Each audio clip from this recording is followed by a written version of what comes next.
Hi, I'm Jill, rep from June Tailor. Would you like to make quick and easy placemats and table runners? You can do that now with June Tailor's Quilt As You Go pre-printed batting.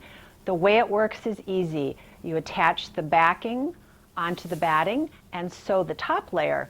As you sew through the top, you go all the way through the batting and the backing. So you complete your table runners or placemats in one step. Here's one of the designs of the placemats we're going to be showing you today. And here it is in the full table runner. Isn't that gorgeous? And another style of placemat we're also going to show you using 2.5-inch strips is this. Really easy and quick. Here's how it works. Your package is going to contain 6 placemats. To begin with, we're going to cut them out individually. And you want to leave about a 1/2-inch margin on the outside of each rectangular line of the placemat. It would look like this. So get your 6 placemats cut, and then we are going to cut our fabrics according to the directions given in the packaging. It's handy to starch your fabrics first, and we recommend June Tailor's Quilter Starch Savvy. That will stiffen your fabrics enough so that as you construct these placemats, you will not need to press. We're going to finger press until our entire placemat is stitched. The next thing we're going to do is we're going to attach the printed quilt batting to our backing. So our backing is cut about a 1/2-inch wider than the placemat on all 4 sides, and you are going to take quilt basting spray, and what you're going to do is spray the back side or the wrong side of the batting that has no printing on, and you are going to attach that to the wrong side of your backing like this. And once that is attached, you're going to be ready for construction.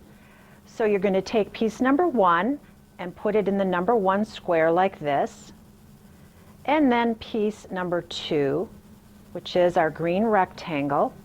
And we're going to place right sides together like this, lining it up right on the line.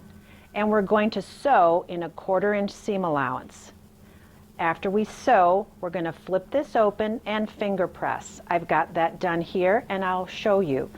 Here is our 1/4-inch seam allowance. We flip it open, and we finger press that seam.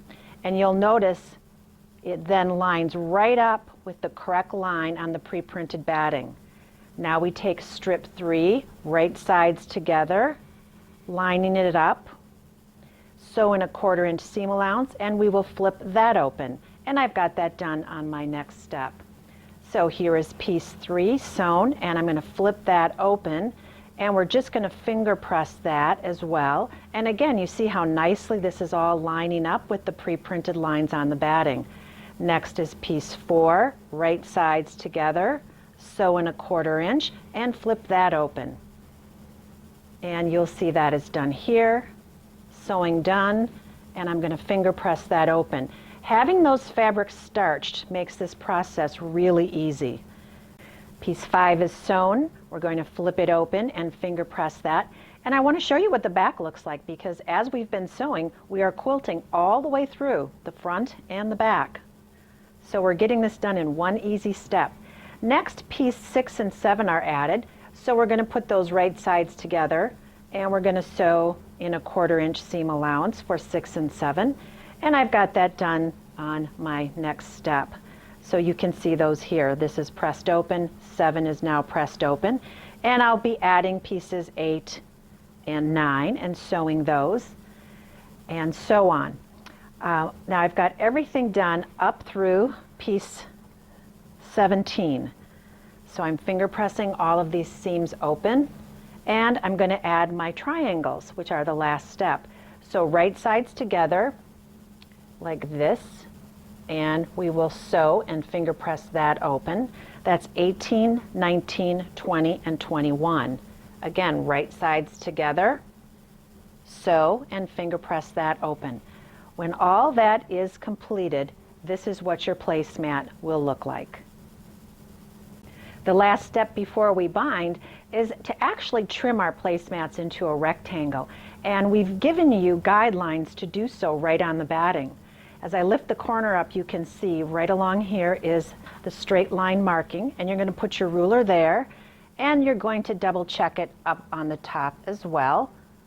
And then you're going to take your rotary cutter and you're going to trim a straight edge all the way along on all 4 sides. After that, you're simply going to bind your placemat using your preferred method, and you will have completed one of the 6 placemats. Our Casablanca placemat is now complete. Here it is in another colorway. It's so interesting to see how different color fabrics really change the entire look of it. And for an easier placemat, we also have the Jakarta version, and that uses the 2.5-inch strips. So if you have a jelly roll of 2.5-inch strips, it's perfect for this project. And here it is in another colorway. And once again, I'm going to show you the beautiful table runner that goes along with our Casablanca placemat line. It is absolutely perfectly sized for any dining room table. So cheer up your kitchen with June Tailor Quilt as you go.